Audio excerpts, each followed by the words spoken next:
Hello, and welcome to episode 1 of the Desert Tiger podcast. Today we're talking to independent wrestler and owner and operator of Canadian Wrestling Elite, Danny Duggan. We talked to Danny today about CWE's first match on January 23rd, 2009, which featured Mentalo and the American Dragon, Bryan Danielson. We talked to him about how the company has grown since then, and we talked to him about his recent Nightmare on Elite Street tour with the Mad Russian Nikiti Kollof. But before we got to the interview, we have to get to our Song of the Day, which we have on every single podcast, and you can enter the Song of the Day by emailing desert.tiger.podcast@gmail.com with a description of your band and a link to your song. Once again, that is desert.tiger.podcast@gmail.com. Today's Song of the Day is brought to us by the Ratchet Dolls and is called Caught in the Light. The Ratchet Dolls is a hard rock band from the Rio Grande Valley in Texas. They are an adrenaline-filled, up-and-coming act that is open for the likes of Linkin Park, Slayer, Godsmack, Hailstorm, and Tesla, just to name a few. Their debut album, Damaged, is available now at ratchetdolls.com and all your favorite online retailers and streaming services. You can follow Ratchet Dolls on social media at facebook.com, Ratchet Dolls Official, at Ratchet Dolls on Twitter, or at Ratchet Dolls Official on Instagram. So without any further ado, let's get to Caught in the Light.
Well, that song rips pretty hard.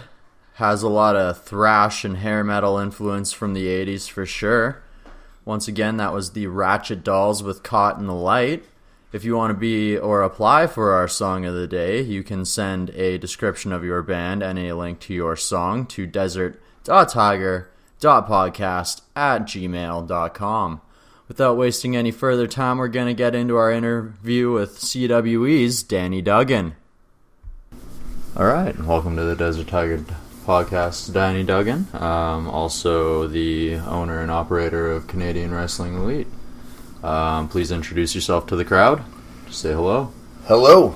All right. CWE's first match was in January 23rd, 2009, and featured Mentalo and the American Dragon, Bryan Danielson, now known as SmackDown Live General Manager Daniel Bryan.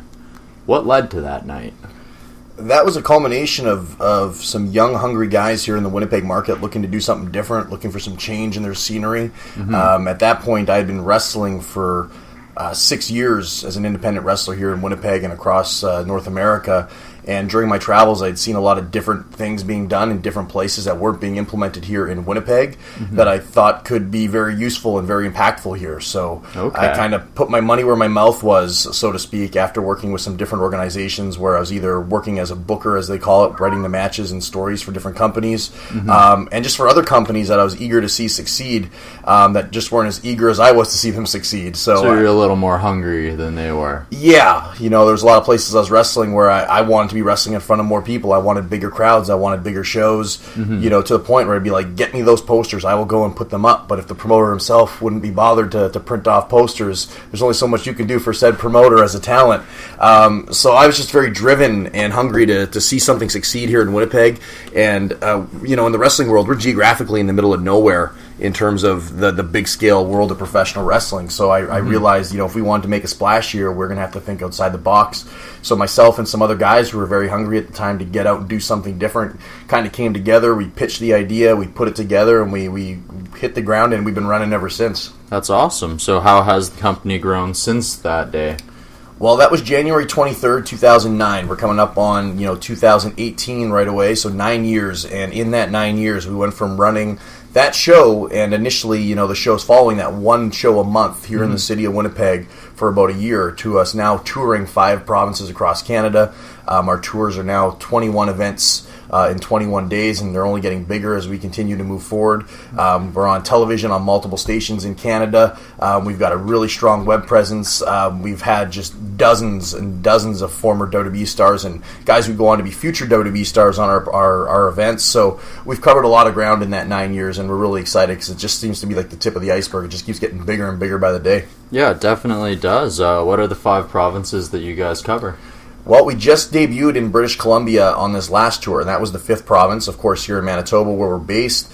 We do Northwestern Ontario, Thunder Bay, Sault Ste. Marie. We're going a little bit further east this time with Blind River, and then soon the Toronto area, hopefully by the end of 2018.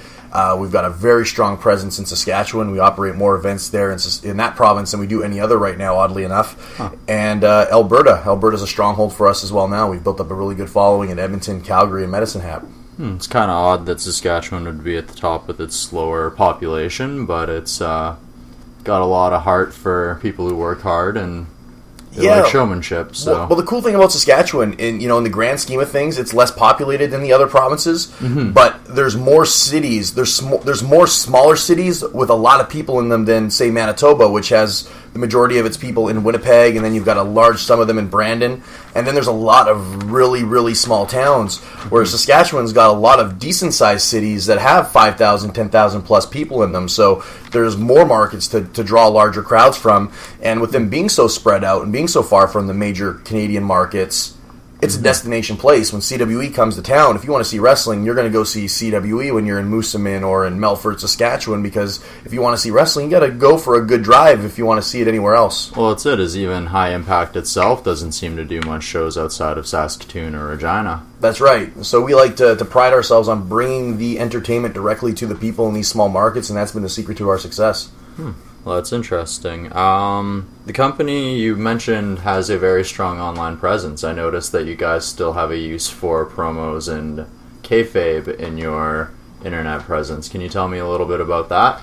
Yeah, in this day and age, you need to be really firing on all cylinders. Like when we first started promoting in 2009, the internet was just kind of taking off as a big tool for advertising and promoting in the marketing world, but nowhere to where it's at now. So on top of your traditional grassroots marketing of going out there and postering and flyering and pounding the pavement, social media and the internet's a completely other beast now that you can rely on and utilize to attract people. You're going to find very few people that are not connected to Facebook or Twitter or Instagram or Snapchat or any of these other social media formats. So you really need to be on the top of your game and be firing on all those cylinders to reach the most people possible. And the best part about a lot of that social media marketing is, yes, there is paid advertising, which we do, but so much of it's free. It's just developing that brand and developing that following. And once you have those people tied in and a part of your groups and following your pages, it's a direct advertisement directly to these people to keep them in touch with what you're doing. Once you have the people to share your pages, because I know Facebook likes to limit the amount of people that you're allowed to actually reach, right? That's kind of makes things difficult, I'm sure. Well, as a person with a personal profile, yes, it caps you at 5,000, friends, but now they have that feature where people can follow you, so it's almost exactly the same. I think between friends and people following me on my direct page, I have nearly 12,000 people that are linked in directly to what I'm doing as a performer. But then you look at the CWE page, like the CWE group is now at over 8,000 people. Our light page is at almost 5,000, and it continuously grows by the day. Every time we do a tour, just hundreds and hundreds of people come on board, and they jump on board. And that's the really cool thing about the social media marketing is once they're tied in, unless they decide to leave, they're tied in. We've got them. We now have a direct link to send them what we're selling. So if they're interested in professional wrestling, they have a lifeline to us. So, when we first started in 2009, if we want to talk about the differences, back then, you literally had to go and put a flyer in the mailbox every single time, which we still do, but it was more important then because you didn't have that same connection to people through social media where they were tied in the way they are now. So you had to be constantly reminding people, this is when the next date is, this is when the next show is, this is who's coming. Where now if people are generally and sincerely interested in something, they can be tied into it and they can stay up to date with it fairly easy without having to go out of their way to do it. Facebook will send them a reminder in the morning and an hour before the event too. That's right. I know that I'm one of the people that got drawn into the company through social media and ended up seeing my first amateur, I guess, what would it say, indie wrestling show was with you guys back in Regina, back in February of last year, I believe. Yeah, and that's how a lot of people are finding us now, and it's crazy, because as a small company, we have to be very careful where we put our advertising dollars, because every penny counts at this level, and we've had so many internal debates about that, because social media marketing is so much more cost-effective than the traditional means of advertising, so it's getting to a point where it's we know so many people are finding us through social media. You cut out or limit your traditional forms of media, whether it be the radio or the newspaper, because sometimes it's tough to justify dropping that big radio campaign when a vast part of your audience is finding you through social media or being tied in through your social media. So it's really changing the game on how you reach people and how you get people invested in your product. It definitely is, and it makes things a lot easier. I know that we're starting to try and get into the social media platforms ourselves and using those. You brought up the range of headliners that the company has used over the year. I have a list of a few of them. All right, let's hear it. All right, we have Seth Rollins before he went to WWE, Cesaro, Emma, Daniel Bryan, Rhino, Shelton Benjamin, Arya Daivari, Roderick Strong, Cassius Ohno, Lio Rush, Nigel McGuinness, all of who are with WWE right now, which is amazing. You got Ricky the Dragon Steamboat, Arn Anderson, and Tully Blanchard. You got Bobby the Brain Heenan, rest in peace, of course. So you've got some Hall of Famers. You got Lita. You got the $1 Million Man Ted DiBiase in your history. Tito Santana. The list goes on and on. You got Kenny Omega, Chad Owens, Colt Cabana.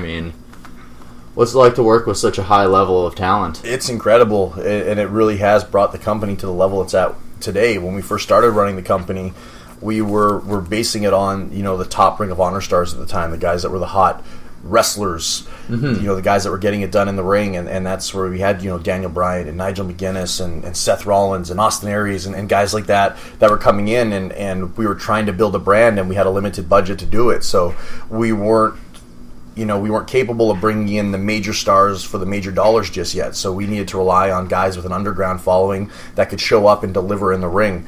And that's exactly what those guys did. A lot of those names people weren't quite familiar with in the Winnipeg market, because Winnipeg isn't really a independent wrestling type of market, or at least wasn't then. So they weren't familiar with a lot of these names, but they took a chance on wrestling, and then they would come and see these incredible 20, 30-minute main events these guys were having and just blowing people away. And that's how we built the base of our brand. And then once we started touring and getting out there on the road and approaching sponsors and trying to grow the brand, that's when we started to lean on some of the bigger star power. So that's how you started getting some of those WWE legends and Hall of Famers coming in, because it instantly lent credibility to us as we started going into these markets and approaching people and trying to sell them the idea of professional wrestling coming to their town. So it's been really cool from a business standpoint. And then from a wrestling standpoint, once again, we're in the middle of nowhere geographically. These guys don't live just down the street, so it's hard to pick their brain and learn from them the way a wrestler, say, in Chicago could, or a Chicago who lives in New York could. So by bringing them here and bringing them on the road, it gave our talent the opportunity to work hand in hand with some of the best minds in the business, which instantly brought them up to another level, and then ultimately improved the product as a whole, because they were getting the opportunity to learn from these guys and apply it with their knowledge and with their feedback night after night. Is that the same idea you have with the international talent that you guys tend to bring in quite often? Oh, 100%. All those guys that you see on that list coming in is for that reason. It's A, to present the fans with something unique and different and draw an audience.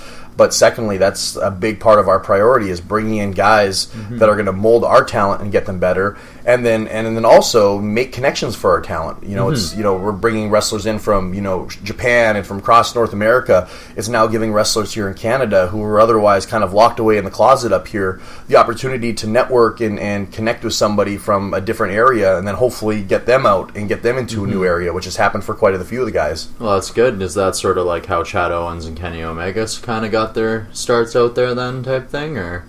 Kenny he's kind of his own success story. he kind of started touring with us when he was already kind of on the upswing. Chase Owens, he came to us as the NWA Junior Heavyweight Champion in the summer of 2014. He quite hadn't got his break yet, but he was making some noise in the U.S., and he started touring with us full time, and then he got an opportunity in Japan, and he took it, and he hasn't looked back, and now he's a major player out there, and he's only getting bigger by the day. So he's been, and he's one of the best in-ring performers in the business today. He definitely does not get enough credit for how talented he is, but just another example of a guy that comes here and wrestles with our talent and has brought them to another level and brought the brand to another level. Well, that's it, is him being able to get experience with some of the top talents in the world and be able to bring that knowledge back to you has got to be very valuable. Super valuable. And I think doing these tours up here also helped him in the same token, as he hadn't done a lot of touring yet, for at that point in his career when he started going out there. So for him to be able to come to Canada and be wrestling top stars every single night on tour prepared him for going to Japan and the physicality that comes with wrestling there against top stars on a nightly basis. So it's a good trade-off for everybody. He comes in and he gets to become a better professional, and we get the opportunity to improve our guys at the same time. Well, it's a pretty good deal right there, I'd say.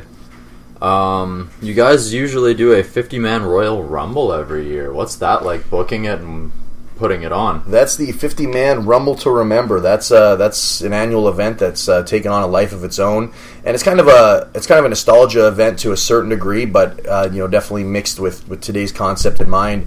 And it's kind of a tribute to the past. It features top stars, from Manitoba wrestling from the past 20, 30, 10, 20, 30, 40 years, sometimes even 50 years ago, that come back for a night of glory. Winnipeg and Manitoba's got such a strong wrestling history, and there's so many incredible wrestlers that are remembered from this time that did some really, special things, not only just here in Winnipeg, but across the country and internationally. So it's a night to kind of bring those guys back for one night, give the opportunity for fans to see them that, grew up watching them, or, new fans who hadn't got a chance to see them yet, and then we blend them with the new guys and the current guys, and it's personally my favorite event of the year, because it's kind of like a high school reunion, getting to see all these guys you broke in with and rode the roads with that aren't necessarily around anymore. So it's a really cool concept. Booking it's a whole novel itself, just because you're dealing with so many different personalities from so many different eras, and you're dealing with some guys who are physically no longer capable, but they're still there, and their spirit is still good, and it's a lot of fun, and it's usually our most well-attended event of the year here in Winnipeg, and rightfully so. It's a very unique attraction.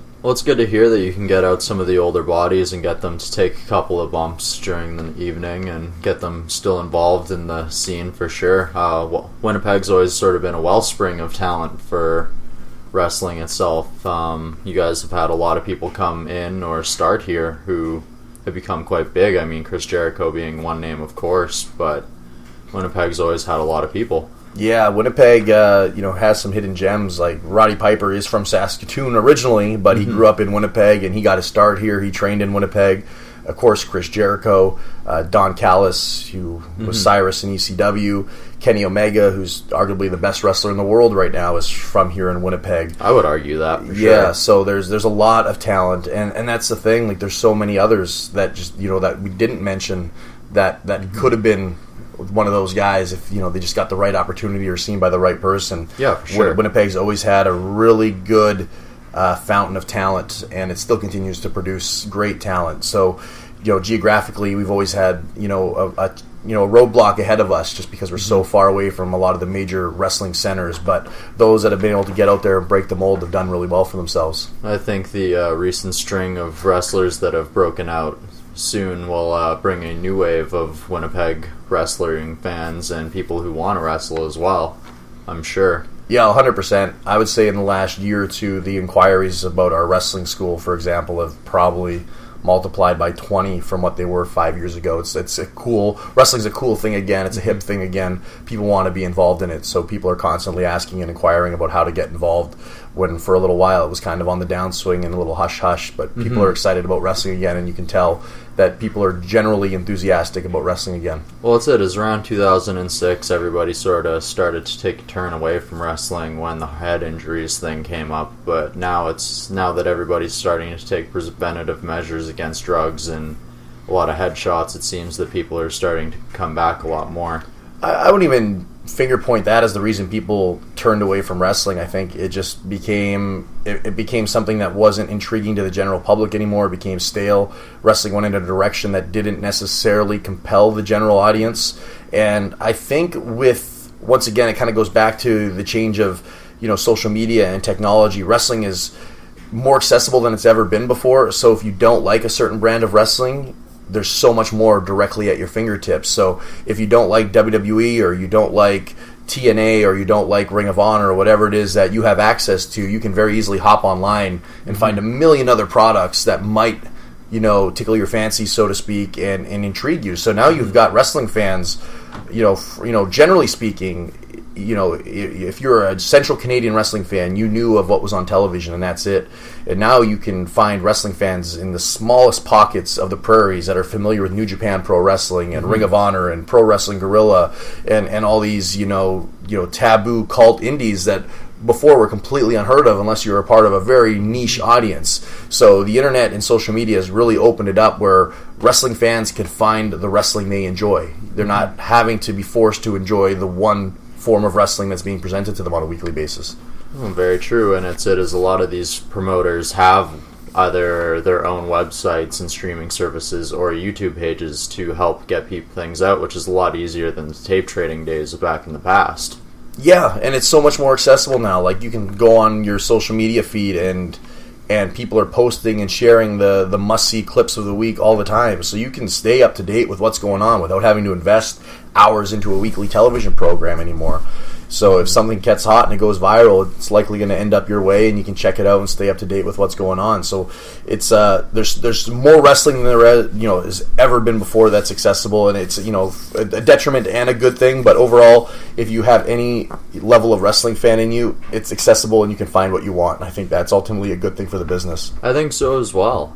You recently did the Nightmare on Elite Street tour with Nikiti Kollof. How was that? And how did that do? How was working with Mad Russian, I guess I should say. Nikita was great. I have very few horror stories of dealing with talent. We've been very lucky with the guys that we brought in. They've all been very professional and very beneficial to the company. But I must say, Nikita has to be the most pleasant human being we've ever worked with. When you're going on a tour for 21 days, and I can say this about most of the guys on that tour, you start to bump heads with them a little bit just because you're around the same people all the time. I think it's just human nature that happens. But with Nikita, that was never an issue. He was just always such a positive, upbeat person that brought a smile to your face every day with his good attitude and the smile on his face, that it was just an absolute pleasure. He definitely made that 3 weeks on the road go by a lot easier than it could have been if you were dealing with somebody that was not in the best of moods or best of spirits the way he was. So it was an absolute pleasure and just a fountain of knowledge once again. And kind of the direction we've been going as of late by bringing in some of these veterans and legends to come in and mold and teach our talent on these tours has been just invaluable, and Nikita has been a prime example of that. Just the advice and insight he brought each and every night will stay with our crew long after he's gone and better our product. Well, the wealth of experience that him and people like Ricky the Dragon Steamboat and like Lito would have is amazing and incredible. You guys also have a future tour coming up called the Pick Your Poison Tour with Jake the Snake Roberts. Can you tell me a little bit about that? Yeah, that's our follow-up tour to the last tour here. It's 21 shows, 21 days across the country of Canada, and it's headlined by Jake the Snake Roberts, and it's his first tour and live event appearance for us. He did appear for us at Comic-Con signing autographs years ago, but this is the first time he's getting on the road with us, and he's going to be on the road doing the day-to-day grind, and I'm really excited about it. I've toured with him twice before in the Maritimes for another organization. I've wrestled him multiple times, and anybody who talks about Jake Roberts in interviews will say he's one of the smartest minds of the business, and that's completely true, and that's why I'm really excited to have him, because as we continue to build this brand, I knew how valuable it was to me as a wrestler to be on the road with him every day for a couple weeks. So I'm very excited for my crew to have that opportunity now to tour with him day in and day out and get the opportunity to work with him. And the great thing about Jake is he's just one of those iconic names in the business that you don't have to be a wrestling fan to know who Jake the Snake Roberts is. There's a few names that transcend wrestling and stick in pop culture. And you have your Hulk Hogans and your Randy Savages, and Jake the Snake Roberts is right up there. Everybody knows Jake the Snake. So I'm super excited about the possibility from a company standpoint about the business that we can do with him and the crowds that we can draw in. And when I first announced him, we were 4 months out from the tour, and I already had news stations contacting me to arrange interviews, which they normally don't do till 4 days before. So to have that kind of excitement and the fans buying tickets months in advance, when once again we're in a day and age where people wait till the last minute to buy things, when people are putting their money down in droves months in advance, it's a good feeling that we're on the right track with Jake for this tour, and I'm really excited about the possibilities of it. Well, that's it. It gives you a lot of idea of what the potential of the future is, and it lets you know that you guys are doing or producing a good product and that people will actually want to go and see it. Yeah, that's exactly the idea. With we talk about the benefits of having a guy like Jake in the locker room to the crew, but the benefits to have him from a company standpoint is Jake the Snake is a name that's going to pop a lot of people, and it's going to get them. It's going to get them out to a wrestling show for the first time if they haven't been to one of our tour shows in one of these towns before. And that's where my crew is going to get the opportunity to benefit, because they're absolutely incredible at what they do, and that's why they've been able to build it to the level we have. So by Jake bringing in an extra X amount of people each night, they now have the opportunity to sell them on professional wrestling and sell them on the brand. So long after Jake is gone, those fans will hopefully still come back and support CWE with or without him there. And I think we have the crew to do that, as proven by our track record so far. So it's going to be great for this tour, but it's also going to build business for us for the future, which I'm really excited about. Who are some of the talents in CWE that works with you constantly that you are very high on, or you think has the potential to go far? I think in the next year or two, you're going to be seeing some big things out of Chase Owens in Japan. He's really, really developed into an incredible worker. He always was. And I think New Japan is finally realizing that, and they're going to be doing some more with him. Shane Saber, who just made it to the finals of the Elite 8 tournament with Chase a couple weeks ago here in Winnipeg, is going to be a big star as well out of Toronto. He's got the fire, he's got the energy, he's got the personality to be successful in this business. Who else? He just finished up with us last year, but another guy making some waves is Jason the Gift Kincaid. Just one of the most talented guys we've had the pleasure of having on the road here, and he finally got his big break in the U.S. and is really making some waves down there, and people are really paying attention. So I think he's somebody you're going to be seeing a lot out of. One of the young guys, Cute Cody Lane, who came to us on our training program at the beginning of the year from Austin, Texas, has really developed into a strong wrestler, and in just 8-10 months time has gone from being a young guy at the bottom of the card to being able to hang with the top guys in the main events when he's given the opportunity on the road. So I think he's going to be a big player in the business, and we're really excited to see how he develops in the future as well. Okay, can you tell me a little bit about your schooling opportunities and why someone would want to come such a far distance to train with CWE?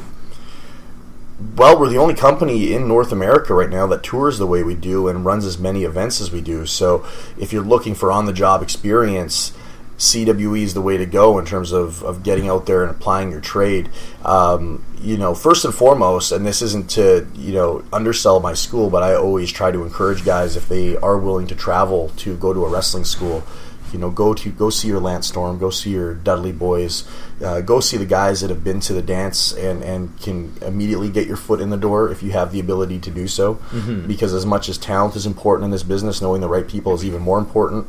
So if you can get your foot in the door with the right trainer who has connections directly to where you want to go, mm-hmm. I always highly advise that. If that's not an option for you, AJ Sanchez runs our wrestling school here in Winnipeg, and he's one of the most naturally gifted wrestlers I've ever worked with. Probably my greatest opponent of all time in my 15-year career. He's traveled extensively throughout North America. He's worked in Mexico. He's a great all-around entertainer. He understands the wrestling aspect of the business and the entertainment aspect of the business as seen by his wrestling. And he's got a really good track record of developing some good students over the last year or two. And once you finish up that training program, you get the opportunity to work with us, and we're the only company running the amount of shows that we're running and bringing in the level of talent we are on a consistent basis. And, prime example of our wrestling school, he was trained by our original trainer, Mentolo, Tyler Colton, who's now our champion. He started with us after, he got a flyer at a WWE event for our first ever show that we were talking about with Bryan Danielson. And he started watching CWE. He was sitting in the front row for many months, and then we announced our wrestling school, and he started training with us, and now he's probably the best heavyweight in Canada. And that's from him training with CWE and then coming on the road and working these tours and getting to wrestle with top talent from around the world on a regular basis. And you don't always get that opportunity when you're training in other schools, because a lot of schools either are not affiliated with a wrestling organization, or the company that's running it runs one show a month with their local crew. Mm-hmm. So we offer the opportunity to get in the ring and in the locker room with guys that can get you where you need to be very quickly. And that's been a proven formula that's been very successful for us. And I would say Tyler's a prime example of that. He's down in the States right now doing a camp down in New Jersey, but 270 pounds, looks the part, wrestles the part, and is getting some big opportunities. So that's a shining example of what our school has to offer. That's fantastic. Well, hopefully Tyler Colton can continue to take those opportunities very far and take his talents quite far. And it's awesome that you guys can get younger talent the opportunities and the experience that they might not be able to get in other places very early. Yeah, and that's really what it is. It's getting your reps in. And that's why we try to run as many shows as we do. Obviously, you're a company, you want to generate revenue, and running live events is the key part of doing that. But a big part of why we do strive to run as many events as we do is for my guys to get their reps in. You can wrestle in a training center for hours and hours and hours and hours till you're blue in the face. It's only going to get you so far. There's no replacement for getting in front of a live audience and learning how to manipulate their emotions and being able to take that audience on for a ride. You could have a textbook, picture-perfect hammerlock and headlock takeover, but it means nothing if you can't translate it in front of a live paying audience that whose revenue you depend on to get paid that night and for them to come back and pay to see you again. So we try to run as many shows as we can to give guys that opportunity, and that's a big appeal of what we're doing up here. Yeah, and having someone like Jake the Snake Roberts to come and help people work on something like knowing how to work a crowd is huge, because he was someone who was very good at it back in the day. One of the best. He's highly regarded as one of the guys with the best psychology in the business, and he's a good example of somebody who did it by using his brain and not his body, because his psychology is praised for just being such a smart wrestler and getting the most out of the least, and that's what guys learn very quickly when you come up here on these tours. And even 15 years for myself, I still have to learn that lesson the hard way sometimes, going a little too hard because you put your pride ahead of your body. And when you're wrestling 21 days straight, if you're going full tilt and you're not taking into consideration the wear and tear and the travel, your body tells you very quickly what you can and can't do, and it makes for a very long tour if you're not taking care of it properly. So it's not a matter of reining it in and, shorting the people on the performance they get. It's a matter of you learning how to work smarter and get more out of less, so your body can withstand the travel and withstand the multiple matches, with still giving those people as great of a match. And that's where someone like Jake can be a great assistance to a wrestling crew and a wrestler that wants to do this full time. Well, that's it, is you don't always need to fill your match full of high spots. Sometimes you can build up to those points or have other moments as well. Like, a lot of wrestlers these days try and go for high spots and concentrate less on the wrestling. 100%, and that's kind of the stigma independent wrestling has had for a long time. And you'll still see it on a lot of shows, not necessarily our shows, but I'm sure there's some of it. I'll be on shows, and I've never been a guy that's gotten over by doing like a cool, crazy move or having the crazy athletic display. I've always prided myself on being able to get over with the story I'm telling in the ring. And this isn't to toot my own horn, but I'll be on shows with guys that do incredibly impressive athletic stuff, things I could never imagine about doing, and I will get a multiplied reaction for doing something a lot less but building up to it and telling a proper story with it than the guy that's doing something athletically very impressive to very little to no reaction sometimes. And that's because it's a matter of knowing what to do and when to do it opposed to what it is you're doing. And I think that's something that's lost. And when you're an independent wrestler, sometimes it gets lost for a couple reasons. One, you're just wrestling show to show, so you're not learning to tell a story month to month or week to week as you learn to, sell a story and a character. But when you're only wrestling once a week, maybe less than that sometimes guys feel the need that they've got to get all their stuff in that one match. Where if you're wrestling, 10, 15, 20 shows in a month, you physically can't do it. Well, when you're young, you can. I used to go full tilt in my first few years, and the veterans would tell me, you need to slow down. I'm like, you're just being lazy, and just being young and cocky about it, just, thought they had their head up their ass. And now that I'm older and I've been taking bumps for as long as they were, when they were telling me that, it's like, I understand now. You can't be doing that. It's not necessary, first and foremost, but B, your body, has a breaking point where if you don't give it the proper care it needs and you're abusing it for the sake of abusing it, you're going to shorten your shelf life. And in the professional wrestling business, your body is your product. So if your products beat the shit and it's got tons of dings in it, you're not going to be selling a whole lot of it. Okay, so that's one thing that I want to actually ask about is the body and keeping it in shape. Like, what does a workout routine look like, and what does your nutrition look like for trying to keep your body in shape for touring and performing? For myself, it's always been very, very dedicated and very strict. I was very small when I started wrestling. I was about 145 pounds when I started wrestling. I got up to 253 at my biggest when I was really bulking up. It's different for different guys. Like, I've always prided myself on having a guy or being a guy that physically is aesthetic in wrestling, because I find on the independents that's not always the case. So I want to be one of those guys that look like a TV wrestler. So my dieting's always been very strict. I find that on the road it's easier than it's ever been before to eat healthy. Like health and fitness is, it's a long time fad now that's preached. So you can go to a gas station or go to a grocery store and you can get healthy food fairly accessible. When I started wrestling, you couldn't do that. You're eating chips and chocolate bars on the road. That's it was what a lot there was. harder to find restaurants that were willing to provide food, or even supermarkets that were able to provide the proper lean meats and everything else. Yeah, it's super easy now. You can go to Sobeys or a Superstore, and they've got a whole section of fresh food. It's easier than it's ever been before. Depends on what I'm training for. If I'm training to bulk up, I'm lifting a lot heavier. If I'm training to lean up, I'm lifting a lot lighter. And as time goes on, and this is your body talking to you as well. Starting to sound like one of those old veterans. Like now that I've been taking bumps for as long as I have, my body can't lift. I don't want to say it can't lift, but it can't comfortably lift as heavy as it once did. My joints and my tendons are not in the same shape as they were when I was 20 years old and a few years into wrestling.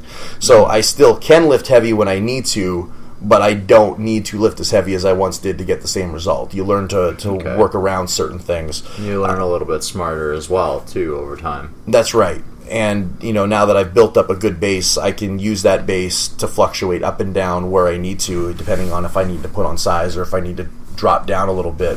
When it comes to wrestling and doing as many shows and as much travel as I do, one thing that's definitely changed over the years is I do a lot of stretching now. After battling some back issues for a couple of years that were pretty crippling, I've learned that I have to take the time to stretch. And I always felt I took time to stretch before, but not realizing it was nowhere near the extent I needed to.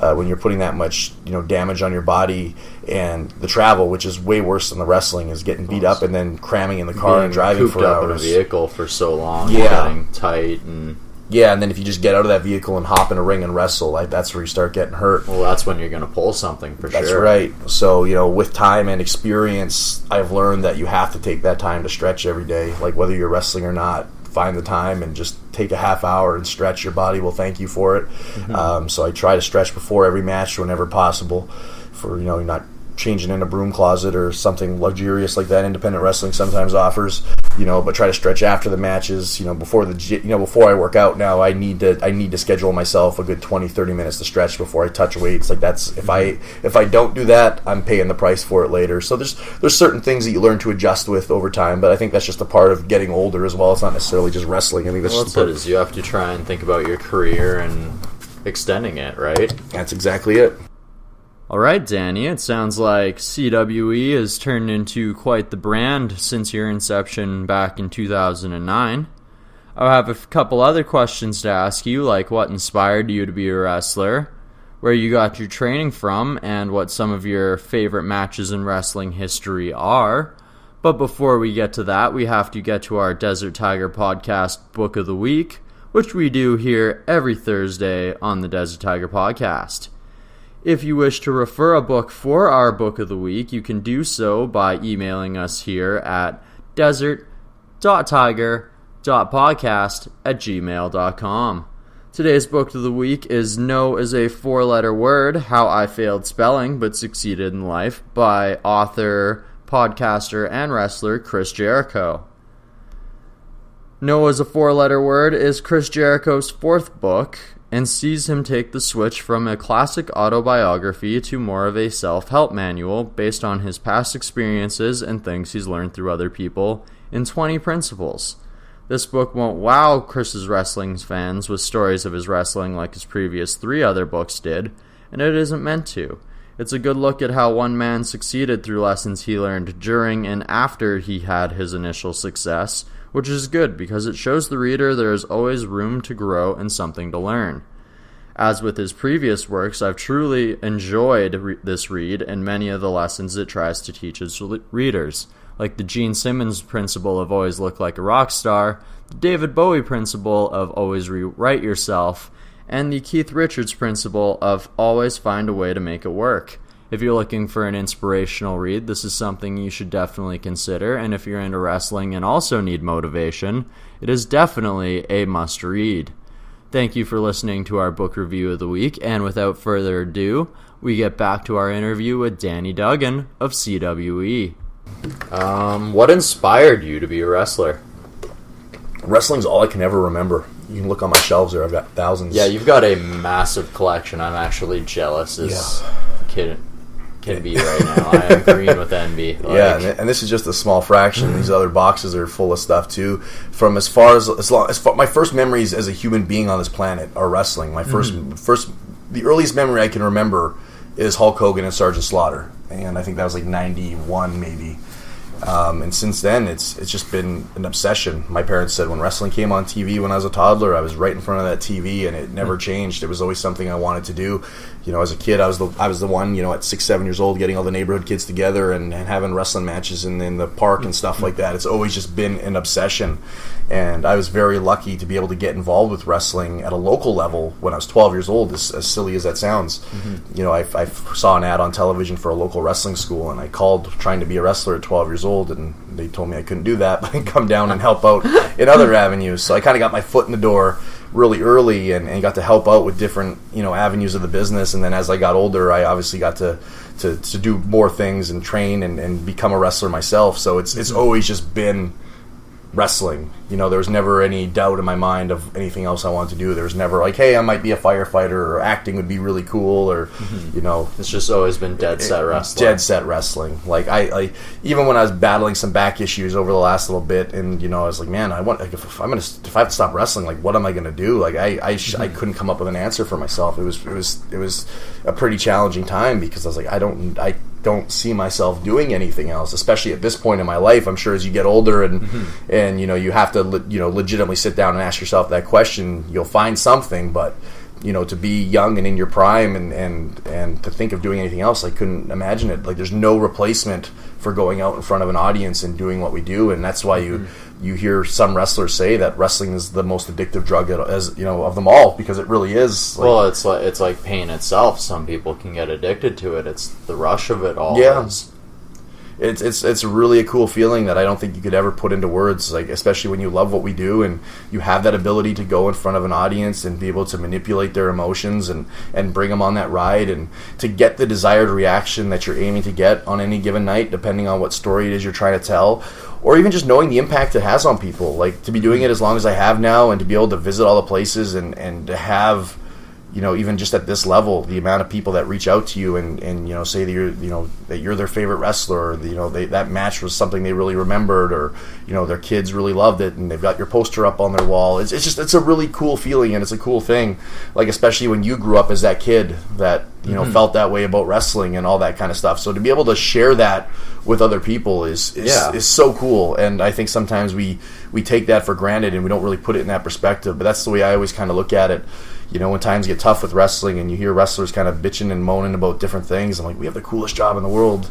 Well, it's not very often you get to get paid to entertain people and actually make a living out of it. Yeah, it's really the coolest job in the world. Like, to me it is. And like I no matter how hard it gets, and sometimes it gets hard, and especially as an independent wrestler trying to quote unquote make it, it can be discouraging at times, it can be frustrating, it can be stressful.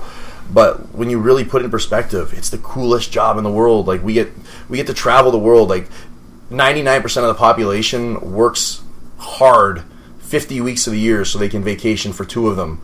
We get to vacation every week. I'm on the road every week somewhere, getting to do something cool. And at this point in my life, I can go anywhere on this continent, and I know somebody in that city. I've got a couch to stay on if I want it. I've got somebody to take me out and show me a good time.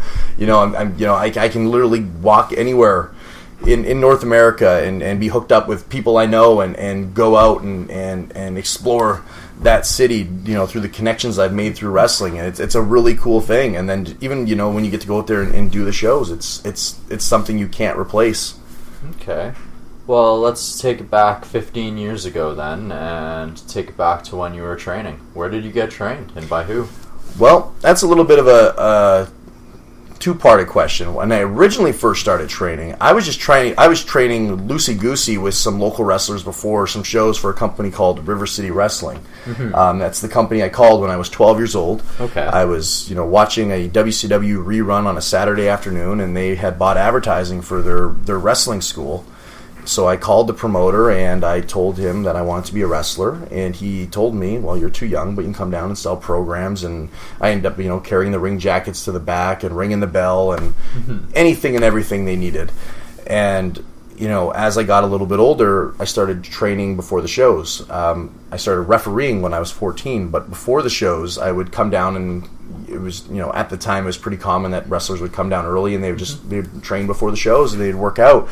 So I was kind of doing that. I was kind of just training with the guys before the shows. They were just showing me things here and there. Okay. And then there was a show came up that I was scheduled to referee on, and somebody didn't make it. So they asked me if I wanted to wrestle, and I said, of course I did. So AJ Sanchez actually drove me to my place, and I picked up my wrestling gear, so I already pre-ordered it, and I was ready to go when the opportunity came. Well, good thing you were prepared then. Yeah, and I had my first match that night, and I probably wrestled for about 6 months, based off of the training that I had shown, and it was very little, and, at the time I didn't know it, but it was not proper. It was like the guys that were training me were not trained themselves. But well, when you have a myriad of people coming in and out, it's hard to get consistent training, and you never know if they themselves have been trained properly. But it's not even that. Like, when you're a young kid like that, you don't necessarily know the difference between good and bad wrestling to a certain extent. To me, as a kid, I'm seeing these guys wrestle, and they're wrestling on shows. So to me, they're a wrestler. I don't know any different. Yeah. But then as you start to learn a little bit, you go, I don't think I'm doing this right.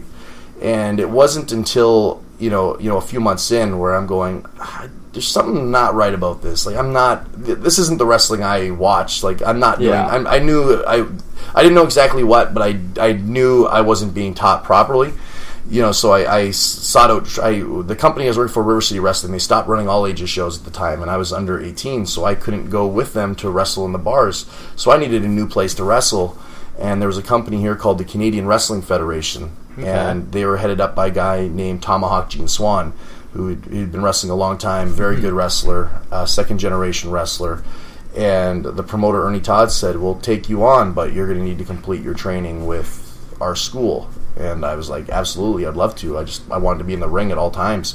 So I started training with Gene, and he's the one that I credit for training me originally, because he's the one that, kind of dotted those I's and crossed those T's for me and tightened up all the work that was done improperly on me up until that point. So he's the one that really hammered down the fundamentals and the basics of professional wrestling. Showed you what your mistakes were and how to fix them type thing. And pretty much a do-over on everything. And, at the time I was still wrestling while I was training, so I was getting an opportunity to apply it on a week-to-week basis because we were doing a lot of shows at the time. And then we were in the training center 5 days a week, and we'd be there till they kicked us out of the building. We'd be there till 11, 12 o'clock some nights. And so Gene's the one that finished up my training that year, or that summer. And then about a year or two later, Hotshot Johnny Devine, who wrestled with TNA Wrestling for a good period of time, had to return back to Canada for a surgery that he needed done. And while he was getting a surgery done, he opened up a wrestling school here as well. So I'd been wrestling for about 3 years at that point, and then I went and trained with him while he was here. And I kind of accredit him as my second trainer because he's the one that really polished me and got me ready to wrestle a major league style of wrestling, because he had been wrestling on television for many years at that point and was trained in the dungeon in Calgary. So he was able to then take my foundation and then give it the polish it needed to do big things. So I credit him as part of my training as well. Is Johnny Devine where you inherited the hotshot gimmick? That is correct. In 2006, I moved to Ontario for a period of time because he moved back out there to head up the wrestling school in Windsor, and we were wrestling for an organization in Oshawa. And he just changed characters on TNA television. He dropped the hotshot moniker, and he was teaming with Michael Shane, and he was in a group with Raven. And because he was dropping the hotshot moniker, we did an angle at a show where he was passing it down to me as a student to carry it on. So I've been running with it ever since. That's pretty awesome. Yeah, I think I've been using it 11 years, so I've been using it longer than he did. What was your first gimmick? Dynamite Danny Duggan. Dynamite Danny Duggan. Yep. Eh? That was me, yeah. So Danny Duggan's always sort of been the name. It was just sort of the title that has changed? That's right. Okay, that's kind of cool. What are some of your most memorable matches? Most memorable matches? Wow. Anytime I've wrestled in Japan, I would say has been memorable, just because that's always, a goal as, a wrestler is to go over there and wrestle in Japan. So I'd say some of those are very memorable for me. Wrestling in a WWE ring against Jack Swagger is probably up there for me. I also saw that you took a very solid Roman Reigns spear as a security guard recently. Yeah, I most definitely did. That was in February. Yeah, that was definitely a cool moment. That got a lot of press. Yeah, I'd say that the match with Jack Swagger is probably, to me, the most memorable and sentimental, just because you work your entire career to wrestle in WWE. Yeah, for sure. So to be able to stand in that ring and have him come down the ramp in a full arena and be able to perform for that 6 or 7 minutes, however long it was we wrestled, was kind of a culmination to if I stop wrestling tomorrow, I can say I did this, and that's what I set out to do when I got involved with this crazy passion and obsession that's professional wrestling. So I'd probably say that one, just for the sentimental value of it all. And was that when he had the the people gimmick? Yeah, that's when. Okay, so You said you had been to Japan. How many times have you been there? I've been to Japan 3 times. I just came back from there this past July. I was over there for a couple of weeks for DDT. Oh, nice. Who did you wrestle down there? I wrestled one of their younger guys, one of their students, the first night I was there, and then I did 2 tag matches, including one on their big show at Corrigan Hall. Oh, awesome. Yeah. Cool. What is your tour must-have item? My tour must-have item, my fanny pack. Your fanny pack for on stage. Yeah, on stage and just day-to-day on the road. When you start traveling that long, you start accumulating a lot of items that you need to keep track of. I've read that a lot of wrestlers back in the 80s used fanny packs to keep track of everything. Oh yeah, it's a huge part of the wrestling culture for that very reason. When you're traveling, it's not, especially when you're doing these long car rides on tour, it's not the most convenient to be wearing a pair of jeans when you're in the car that long, so you're typically rocking a pair of shorts or a pair of Zubaz or sweatpants, and those aren't the most convenient when it comes to pockets, so you need to strap on the fanny pack and keep your belongings tight. Keep everything nice and tight, for sure. Yes, sir. What are some of your favorite matches in wrestling history? Favorite matches in wrestling history? Whew. Wow. Well, one I just watched recently was Bret Hart and Owen Hart from WrestleMania 10. So good match. That one's definitely up there. There's a match I really enjoy with Kurt Hennig and Nick Bockwinkel. It's from the AWA. It's an hour time limit draw, which is absolutely incredible. Randy Savage and Ricky Steamboat. That's a go-to for just about anybody, I think. That's WrestleMania 3. Yeah. WrestleMania 3. Barry Windham and Ric Flair. 60-minute match. That's one of my favorites as well. Anything with Mr. Perfect. I love Kurt Hennig. How was working with Mr. Wonderful? I need to ask. It was an adventure. It definitely was an adventure. Paul's a great man. He's a very entertaining man, and very passionate about wrestling. So to have him on the road for a couple weeks was definitely an honor and a pleasure. And it was definitely never a dull moment with Paul. He likes to have a good time on the road, and when he gets into that mode about talking wrestling and giving feedback on wrestling, especially being a guy who trained guys for so many years, it was, all the guys would just gravitate towards him, and it'd be, an impromptu seminar in the locker room every night. Just an absolute class act. Well, that's it. He's a very good talker back in his day, and also a pretty good wrestler, and he's got a lot of wealth of knowledge. I'm sorry I changed the question on you there. It's just like... It had just popped into my mind. Yeah, it was really cool. Like, there was, in this day and age when we're on tour, it's not too often I get to travel with the headliner because I have to do so many different things as the promoter that day that I don't want to have them tagging along and, taking up their day. So I usually, send them off with somebody else. But with Paul, I got to spend a lot of time with because we had a lot of media we had to do. And, I remember even one specific overnight drive from Medicine Hat to Regina. We just finished a show and we had to drive 5 hours overnight to get to this radio or this TV gig. And it was just 5 hours of him just going and going and going with stories and advice and feedback. And you can't replace those experiences. And that's, when you look back at wrestling from the 80s and the 90s and when it was considered its best, it's because that's what the guys did. They got in a car with a Paul Orndorff or a Jake Roberts each and every night, and they just listened. And that's what was so cool. Like, the wrestling fan in me loved it, just being able to ask questions and you hear all these stories and you've watched so many matches over the years. So, part of you is asking questions as a fan, and then the other part of you is the wrestler wanting to learn. So you're then asking questions as one of his peers trying to, better yourself. So just a super cool guy, and I really hope the opportunity we get to work with him again because he was a blast. We actually, in Brandon, a couple nights after the Regina show, we convinced him to do a 6-man tag, and it was his first time wrestling a match in 17 years. Oh, wow. Yeah. How did he do? He did great. We didn't do much. It was very limited because, he doesn't have a lot of feeling left in his arm. But I pitched it to him, and I pitched it to him half joking because I didn't think there was a hope in hell it was going to happen. And the first thing he said is, "Well, you're going to have to borrow me some knee pads then." He was excited about it. He'd been on the road for 2 weeks at that point. You could tell the bug had bit him again. The itch was there. He was there, yeah, and it was awesome. Like, it was super cool.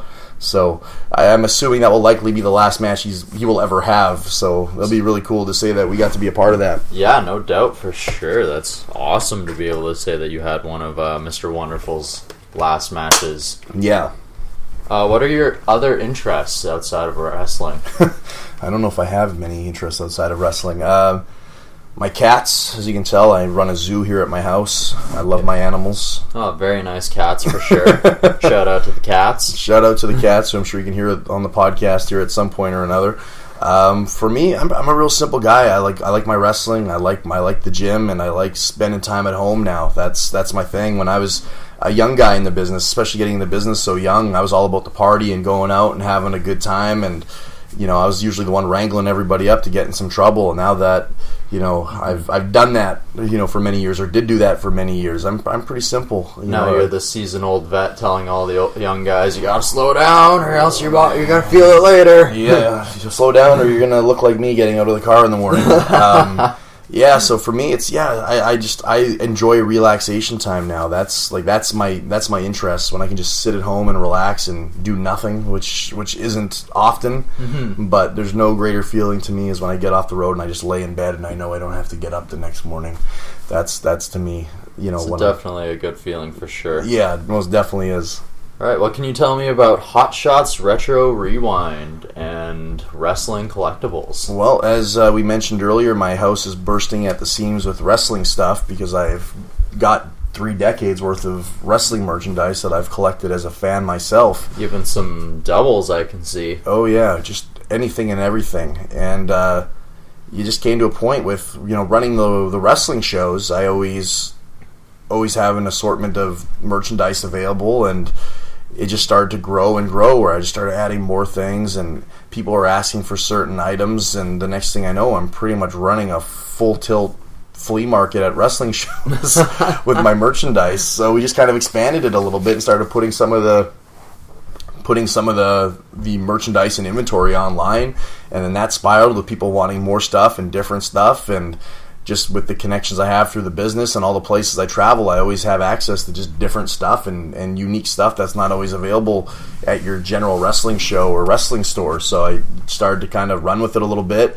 We test ran a weekend last weekend with the Warlord, where we had him come in and do a show, and then we set up at the flea market with all the wrestling stuff, and we had him there signing autographs. So that's something we're going to be doing some more of in the future. We'll be doing something in November like that again. We're going to have a legend come in and do an autograph signing and have the stuff set up to try to cross-brand everything. And awesome. Yeah, it's just something, a little side project to take on. Not like I needed anything more on top of my busy schedule, but just something, wrestling related, just to kind of keep myself busy with wrestling. To me, to be just involved doing wrestling things, it's not work to me.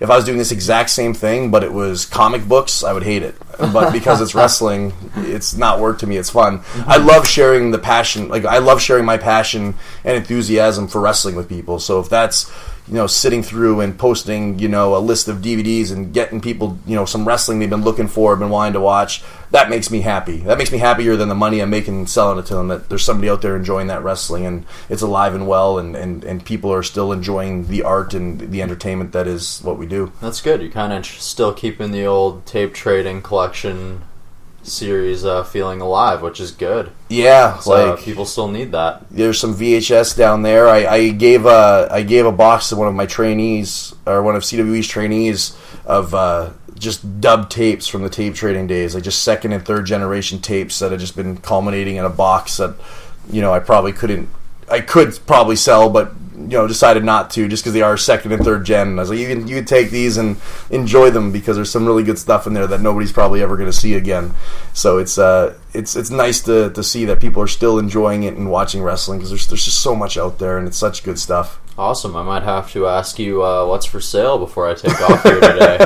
I think that's all we're going to have for today. It's already reaching about 55 minutes, so I think that's enough I'm going to take for your time. Thanks for being on the show, Danny Duggan. Thanks for having me. Anytime. It was an absolute pleasure. Where can people find CWE online, or yourself? CWE's nice and easy. Facebook, Instagram, and Twitter is CWE Canada, and then myself on Facebook, Hotshot Danny Duggan, and then on Instagram, Twitter, and Snapchat at Hotshot Danny D. All right, and I have one more question for you. Let's hear it. How many times do people come to you asking for training, mistaking you for the Great Khali's wrestling school? That never happens, but people do confuse CWE with the Great Khali's CWE. I would say that with the amount of people that request to join the CWE fan page from India, I could probably run an event in India and draw a sizable audience based on the amount of people confused by There's the a lot two. of people wanting to be the next Jinder Mahal, that's for sure. Yeah, there definitely is. All right. Well, thank you very much. Thank you.